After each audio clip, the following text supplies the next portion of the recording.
Skills 2. 1. Describe what you see in the pictures and talk about the relationship between them. Unit 7. Page 13.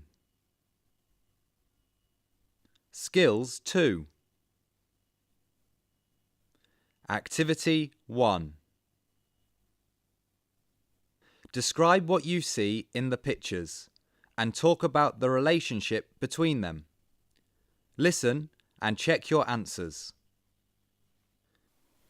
The first picture shows an algal bloom in coastal seawater. The second picture shows the cooling towers from a power station. They are both related to thermal pollution. 2. Listen to part of a conversation on TV between a reporter and an environmentalist about thermal pollution. Complete the diagram. Use no more than 3 words for each blank.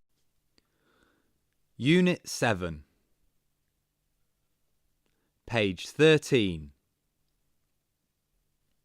Skills 2. Activity 2. Listen to part of a conversation on TV between a reporter and an environmentalist about thermal pollution. Complete the diagram. Use no more than 3 words for each blank.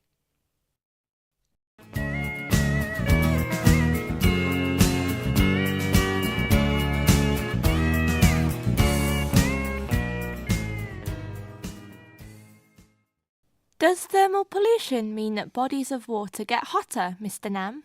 Not always. Sometimes the water becomes colder, and that's also thermal pollution. In general, thermal pollution means a change in the water temperature. That's interesting. What causes it? Power stations are one factor. They use water in the nearby lakes or rivers to cool their equipment, which heats up the water. Then they dump the hot water back into its source. Are there any other causes? Yes. Thermal pollution may also happen due to the discharge of cold water from reservoirs into warm rivers. Thermal pollution can have dramatic effects, right? Certainly. Most aquatic creatures need a certain temperature to survive. Warmer water has less oxygen in it, and this can harm fish populations. Besides, warmer water can cause harmful algal blooms. This can change the colour of the water, like in the first picture, and more seriously, the algae poisons the fish. What can we do, Mr. Nam? In many places, they build cooling towers, like in the second picture, to cool down the water from the power stations. Anything else we can do?